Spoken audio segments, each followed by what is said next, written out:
लोग राक्षस प्रवृत्ति के लोग हैं। रावण, कौरव और कंस के नाजायज औलादे हैं जो इस तरीके की बातों को बोलते हैं। प्रधानमंत्री एक नंबर का बेशरम, निर्लज्ज, महानीच प्रधानमंत्री, इसको शर्म ही नहीं होता।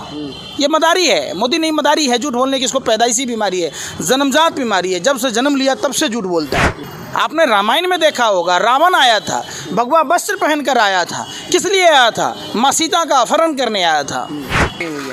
पुष्पेंद्र कुलश्रेष्ठ देशद्रोही आदमी है, देश तोड़ने वाली बातें हमेशा करता है। पुष्पेंद्र कुलश्रेष्ठा पर देशद्रोह का मुकदमा दर्ज होना चाहिए। क्या देश की राजधानी में जहां प्रधानमंत्री रहते हैं उनके पैरों तले पानी की किल्लत है? शर्म आती है ऐसे प्रधानमंत्री पर, शर्म आती है ऐसे राष्ट्रपति पर, शर्म आती है ऐसे गृह मंत्री पर, शर्म आती है ऐसे मुख्यमंत्री पर। कोई गांव में गुंडा मवाली रहता है, आके यहाँ धार्मिक स्थान खोल लेता है, बैठ जाता है, वो धर्म का ठेकेदार हो जाता है। और उन्हीं लोगों के कारण आपस के झगड़े होते हैं। तो देश के जो तारीपार गृह मंत्री और जो अपराधी प्रवृत्ति का गृह राज्य मंत्री है, उसकी बात को, एक गुंडा मवाली को जब आप मंत्री बनाओगे तो उससे क्या उम्मीद करोगे? सांप का बच्चा तो सांप ही होगा ना। आपने उत्तर प्रदेश में वस्त्रारण हुआ नहीं देखा? उत्तर प्रदेश में कौन सा दिन है जो माँ बहन बेटियों की इज्जत आबरू नहीं लूटी जाती है? नमस्कार, आप देख रहे हैं न्यूज़ MX। मैं आपके साथ राशिद। इस वक्त हमारे साथ एक खास मेहमान मौजूद है, पंकज श्रीवास्तव जी। इनसे बातचीत करेंगे। जिस तरह से दिल्ली में, सेंट्रल दिल्ली में नारे लगाए गए कि मूल्य काटे जाएंगे और राम राम चिल्लाएंगे, तो पंकज श्रीवास्तव जी तिलकधारी हैं, विभागी से अपनी बातचीत रखते हैं। तो इन्हीं शुरू करते हैं। पंकज जी, किस तरह से ये नारा देखते हैं? सेंट्रल दिल्ली में नारा लगाया जाता है, 1 किलोमीटर में पार्लियामेंट है, दिल्ली पुलिस खड़े होकर देख रही है। सबसे पहले मैं धर्म की बात बताऊं। मैं हिंदू धर्म से आता। हमारा धर्म कहता है मनुर्भव नर ही नारायण है। तो हमारे धर्म में, हमारा धर्म जो है, हमारा वेद पुराण कहता है अर्थ, धर्म, काम और मोक्ष, विश्व वसुधैव कुटुंबकम का। हमारा जो धर्म कहता है 84 लाख योनियों के लोग कैसे भोजन करेंगे। जो 84 लाख जीव हैं, जो योनि है, चींटी को दाना कौन देगा, कबूतर को दाना कौन देगा, मछलियों को दाना कौन देगा, कुत्तों को कौन खिलाएगा? नारा वो किस तरह से देगा? सुन तो लो यार, ये लोग राक्षस प्रवृत्ति के लोग हैं। रावण, कौरव और कंस के नाजायज औलादे हैं जो इस तरीके की बातों को बोलते हैं। ये लोग धर्म को बदनाम करना चाहते हैं। हमारा हिंदू धर्म कभी नहीं सिखाता ये चीज़ें। और इस बात की अलाउड कोई भी धर्म नहीं सिखाता, मजहब नहीं सिखाता आपस में बैर रखना। करबला की लड़ाई कोई हिंदू मुसलमान में नहीं हुई थी। रामायण और महाभारत कोई हिंदू मुसलमान में नहीं हुई थी। ये बात जागना होगा हिंदुस्तान के 135 करोड़ आवाम को कि ये वही लोग हैं जो उत्तर प्रदेश चुनाव की तैयारी कर रहे हैं। आखिर किसके इशारे पर? जहाँ प्रधानमंत्री आवास है, जहाँ गृह मंत्री का आवास है, जहाँ गृह राज्य मंत्री का आवास है, जहाँ राष्ट्रपति का आवास है, जहाँ देश के तमाम संवैधानिक पदों पर बैठे हुए लोग रहते हैं, जहाँ लोकतंत्र का सबसे बड़ा मंदिर है संसद भवन, उस के नज़दीक के थाने में और इस तरीके का कुकृत्य खुलेआम बोला जाता है। आखिर ये देश को क्या बनाना चाहते हैं?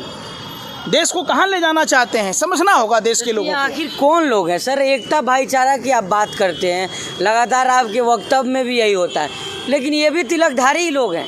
तो इनको किस तरह से आप देख रहे हैं? आपने रामायण देखी थी? आपने रामायण देखी थी? हिरण बन के कौन आया था? राक्षस आया था। किस लिए आया था? सोने का हिरण बन के आया था, माँ सीता को आकर्षित करने के लिए, लुभाने के लिए। आपने रामायण में देखा होगा, रावण आया था, भगवा वस्त्र पहनकर आया था। किस लिए आया था? माँ सीता का अपहरण करने आया था। आपने कालनेमी राक्षस को देखा होगा, भगवा वस्त्र पहनकर आया। किस लिए आया? प्रभु श्री राम का नाम क्यों लिया? सोचिए। ये लोग हनुमान जी को संजीवनी बूटी लाने से रोकने का काम किया। यही काम भाजपा और RSS के लोग और हिंदू एक बात बताइए, ये लोग जंतर मंतर पर प्रदर्शन कर सकते हैं, ये लोग उस मंदिर पर जाके नहीं कर सकते हैं जहां महर्षि वाल्मीकि की बिटिया, 9 साल की पायल बिटिया जो पानी भरने गई थी, उसके साथ दरिंदगी हुआ। कहाँ है वो साधु संत? कहाँ है ये तलवार और भाला वाले लोग? दोनों घटना दिल्ली की है। सरकार, प्रशासन सब वही है। मैं क्या कह रहा हूँ? ठंडा कौन पड़ा हुआ है? बिल्कुल खुलेआम। उत्तर प्रदेश के चुनाव में इंटरनल रिपोर्ट, IV की रिपोर्ट, तमाम की भाजपा के लोग वहाँ चुनाव हार रहे और उसको मुद्दा गर्म करने के लिए भाजपा मदारियों की पूरी टीम है, सर्कस की टोली है। नरसिम्हानंद सरस्वती जैसे लोग, कपिल मिश्रा जैसे लोग, जो कल की घटना हुई, ये घटना बिल्कुल निंदनीय है। हमारा देश धर्मनिरपेक्ष राष्ट्र है। किसी भी धर्म के लोगों को, किसी भी जाति के लोगों को इस तरीके का वक्तव्य देने का कोई अधिकार नहीं है। वहाँ के थाना प्रभारी को अविलंब निलंबित करना चाहिए। आखिर गृह मंत्री क्या मुजरा गा रहा है, उत्तर प्रदेश का चुनाव पर प्रचार कर रहा है? दूसरा, गृह राज्य मंत्री क्या कर रहा है? होम सेक्रेटरी क्या कर रहा है? जो अपराधी प्रवृत्ति का है, आप समझिए। होम सेक्रेटरी क्या कर रहा है? दिल्ली पुलिस कमिश्नर क्या कर रहे हैं? ज्वाइंट सीपी क्या कर रहे हैं? सीपी, एसीपी, डीसीपी क्या कर रहे हैं? तमाम लोगों पर सवाल उठता है, चाहे वो कोई भी लोग हो। ये देश किसी एक जाति विशेष की नहीं है। सभी के बाप दादाओं ने अपनी कुर्बानी दी और गोरे अंग्रेजों से देश को आज़ाद कराया। ये वही लोग गोरे अंग्रेजों की नाजायज़ औलादें हैं जो देश को जानबूझकर गुमराह कर रहे, देश को गर्त में ढकेल रहे, देश को परेशान कर रहे। इस देश में जैसे घर में सीमेंट का, बालू का, सरिये का, गिट्टी का, ईंट का, मजदूर का, सबका योगदान होता है, तो ऐसा ही देश में सभी जाति, सभी धर्म के लोगों का योगदान है और सभी लोगों को एकजुट होकर भारत को विश्वगुरु बनाना होगा। ऐसे में तो बनेगा नहीं। सर, अभी आपने बात किया कि उत्तर प्रदेश चुनाव नज़दीक है, इसको लेकर ये सब हो रहा है, तो सर क्या धर्म की राजनीति सही है क्या? तमाम पार्टियां कहती है कि विकास के नाम पर वोट करेंगे, तो ये कौन लोग हैं सर?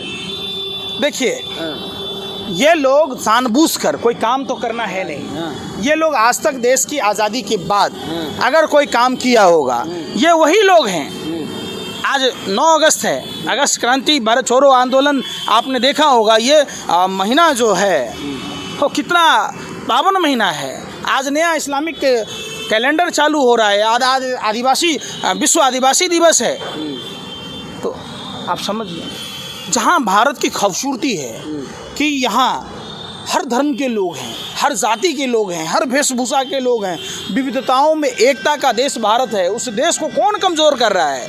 इसके पीछे कहीं न कहीं विदेशी फंडिंग होगा। बगैर फंडिंग का ये कृत्य कोई नहीं कर सकता। ये देश ना ही हिंदुओं का है, ना मुसलमानों का है, ना बौद्धों का है, ना ईसाइयों का है।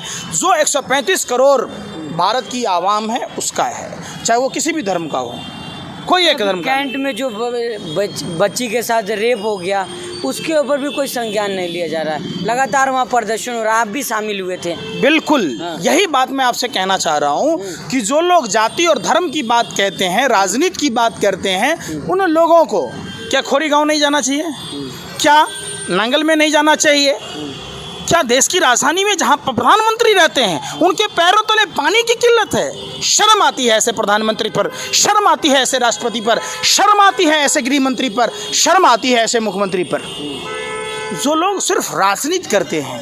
9 साल की बच्ची को जान गंवानी पड़ी और अब समझिए कि उसको जलाया जाना लगा। ये हाथरस की घटना की पुनरावृत्ति हो गई और प्रशासन मौन था।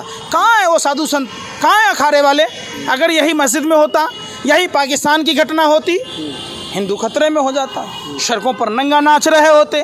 तो आज जो महर्षि वाल्मीकि ने रामायण लिखी, उस समाज की बिटिया के साथ दरिंदगी हुई, तो ये लोग क्यों नहीं जा रहे? क्यों नहीं प्रधानमंत्री जा रहे? अमित शाह को इतना टाइम है कि उत्तर प्रदेश जाए, प्रधानमंत्री को इतना टाइम है कि आसाम, बंगाल, नेपाल, पूरा विश्व, बांग्लादेश तक घूम आए, लेकिन प्रधानमंत्री जाकर उस परिवार से नहीं मिल सकते हैं। आप सोचिए, कहाँ है वो लोग सारे? कहाँ है कपिल मिश्रा? कहाँ नहीं जा रहा है वहाँ के लोगों को, पुजारियों को पूरा ये कर रहा है। सभी धार्मिक स्थानों की ऑडिट होनी चाहिए, समझिए, सर्वेक्षण होना चाहिए कि कौन लोग हैं वहाँ, कैसे लोग हैं, कैरेक्टर के कैसे लोग हैं, इसकी जांच होनी चाहिए। कोई गांव में गुंडा मवाली रहता है, आके यहाँ धार्मिक स्थान खोल लेता है, बैठ जाता है, वो धर्म का ठेकेदार हो जाता है और उन्हीं लोगों के कारण आपस के झगड़े होते हैं। कहीं पर सरकारी भूमि पर मंदिर बना लिया, कहीं हरे चादर बिछा दिए, कहीं भगवा पहना दिया, कहीं पर ब्लू चादर पहना दिए। तो ये कोई मतलब होता है क्या? चुनाव नजदीक आता है तो तरह तरह के ये सब माहौल होते रहते हैं ना। ये सब सुनियोजित तरीके से काम होता है। एक साजिश, षड्यंत्र और प्रयोग के तहत माहौल बनाने की कोशिश की जाती है। जो प्रधानमंत्री जी लोकसभा में कह रहे थे कि हमने दलितों को मंत्री बनाया, ये किसी से हजम ही नहीं होता। प्रधानमंत्री जी दलितों को मंत्री बनाने कब बनाया? आपने दरी बिछाने के लिए बनाया, आपने झंडा टांगने के लिए बनाया। आप अगर उस लोगों को मंत्री बनाया तो जो लोग जाति और धर्म की बात कहते हैं, आज कहाँ है रामदास अठावले, कहाँ है वो दलित नेता, कहाँ है वो पिछड़ों के नेता, क्यों नहीं जा रहे हैं नागल में, क्यों नहीं उस बिटिया को न्याय दिला रहे? ये तमाम बातें पूछी जाती है। ये जो जंतर मंतर पे घटना हुई थी सर, सवाल तो प्रशासन पे भी हो रहा है ना, प्रशासन खड़े होकर मौन देख रही थी वहाँ पे। देखिए पुलिस के अधिकारी क्या करेंगे, हाँ। पुलिस के अधिकारियों की एक मजबूरी है, उन्हें नौकरी करनी है। तो देश के जो तारीपार गृह मंत्री और जो अपराधी प्रवृत्ति का गृह राज्य मंत्री है, उसकी बात को, एक गुंडा मवाली को जब आप मंत्री बनाओगे तो उससे क्या उम्मीद करोगे?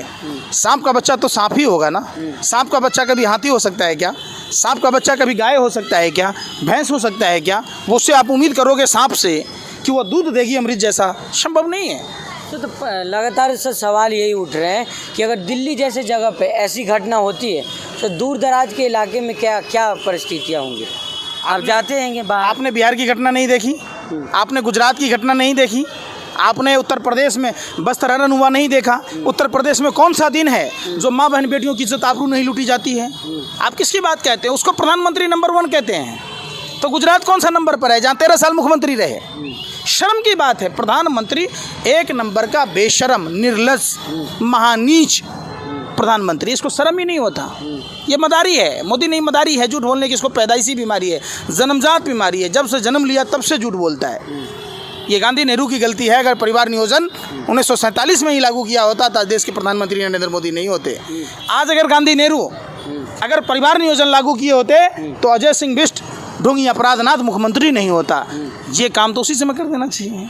अब भाजपा वाले कह नहीं रहे, गांधी नेहरू को कोस नहीं रहे।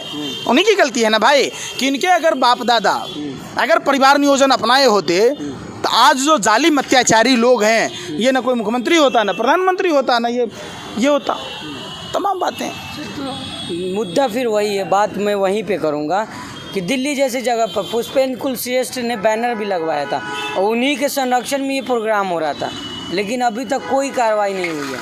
पुष्पेंद्र कुलश्रेष्ठ देशद्रोही आदमी है। देश तोड़ने वाली बातें हमेशा करता है। पुष्पेंद्र कुलश्रेष्ठा पर देशद्रोह का मुकदमा दर्ज होना चाहिए। ये संविधान, भारत का संविधान किसी को इजाज़त नहीं देता, चाहे वो मेरी जाति का हो, मेरे धर्म का हो, मेरे मज़हब का हो, किसी को ये इजाज़त नहीं देता आपस में फूट डालने का। इसकी जांच होनी चाहिए, फंडिंग की जांच होनी चाहिए। कौन लोग हैं इसके साथ? लग रहा है आपको फंडिंग आई है? तो फिर ऐसे ही बवाल हो रहा, ऐसे ही प्रदर्शन हो रहा। कहाँ से आ रहे प्रदर्शन में खर्चे? कहाँ से आ रहे? किसके इशारे पर? वहाँ पुलिस प्रशासन मौन थी जब संसद भवन के बगल में पार्लियामेंट थाना है, वहाँ के एसीपी डीसीपी क्या कर रहे थे? मुजरा गा रहे थे। दिल्ली पुलिस कमिश्नर क्या कर रहा था? क्या कर रहा था होम सेक्रेटरी? क्या कर रहे थे होम मिनिस्टर? क्या कर रहे थे स्टेट होम मिनिस्टर? ये तमाम सवाल उठते हैं। आप समझिए, तबलीगी जमात का मुद्दा 127 सालों से चल रहा था, थाना बगल में था। कौन लोग थे जो फ्लाइटों से आने दिए? कोरोना बम, कोरोना जिहाद कर रहे थे। ये क्या माहौल तैयार किया जा रहा है? बीफ के मामले में गौ हत्या पर आंदोलन होता है, यूनियन बनाए जाते हैं, संगठन बनाए जाते हैं, और भारत बीफ के मामले में नंबर 1 पोजीशन हो गया। मतलब हम गरीब हिंदू, आप गरीब मुसलमान आपस में लड़ो और ये फ़ायदा ये चिंदी चोर, गोरे अंग्रेज़ों की दलाल और मुखबिरों के जो वंशज हैं ये फ़ायदा उठाएं, ये मालिक बने, ये नेता बने, ये मंत्री बने। ये आवाम को समझना होगा। अब हमारा काम लड़ना नहीं है। सीखो उस गुजरात के उनसे जो जूता में पॉलिश करके जीवन यापन कर रहे। भाजपा के बहकावे में आकर वो देशद्रोही का काम किया था। उसने भी हिंदू मुसलमान करने की कोशिश की थी। हमारा नफ़रत से देश नहीं चलेगा, ये देश प्यार और मोहब्बत से चलेगा। जंगल में अगर आग लगेगी तो जो बांस आग पैदा करता है वो बांस भी जलेगी, और जो बरगद का विशाल पेड़ है वो भी जलेगा। बहुत शुक्रिया हमसे बात करने का। धन्यवाद। तो ये थे हमारे साथ पंकज श्रीवास्तव जो बेबाकी से अपनी बात रख रहे हैं और तमाम तरह के सवाल भी किया। कहा कि उत्तर प्रदेश चुनाव नज़दीक है तो तमाम तरह की फंडिंग भी हो रहेगी। अब ये जांच का विषय है, पुलिस जांच करेगी कौन लोग थे जो इस तरह के नारे लगा रहे थे। न्यूज़ एमएक्स के लिए दिल्ली से मैं राशिद कमाल।